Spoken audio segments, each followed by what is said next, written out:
রাজবাড়ী জেলার শিল্প ইতিহাসের সোনালী দিনের সাক্ষী গোয়ালন্দ টেক্সটাইল মিলস লিমিটেড। এক সময়ের কর্মমুখর এই প্রতিষ্ঠানটি এখন অনেকটা স্তব্ধ হয়ে পড়ে আছে। রাজবাড়ীর গোয়ালন্দ মোড়ে অবস্থিত এই মিলটি 1975 সালের 1 মার্চ এই বিশাল টেক্সটাইল মিলটির যাত্রা শুরু হয়েছিল।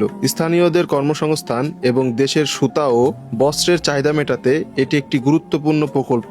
হাজার হাজার শ্রমিক কর্মচারীর পদচারণায় মুখর থাকত এই চত্বর।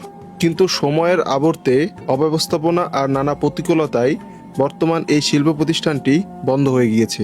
দীর্ঘ প্রায় 20 বছর যাবৎ উৎপাদন বন্ধ থাকায় এই বিশাল কারখানার মেশিনগুলো এখন মরিচা ধরা পরিত্যক্ত সম্পদে পরিণত হয়েছে।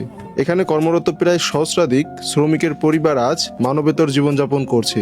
রাজবাড়ীবাসীর প্রাণের দাবি, সরকারি উদ্যোগে আবারও চালু হোক এই ঐতিহাসিক গোয়ালন্দ টেক্সটাইল মিল।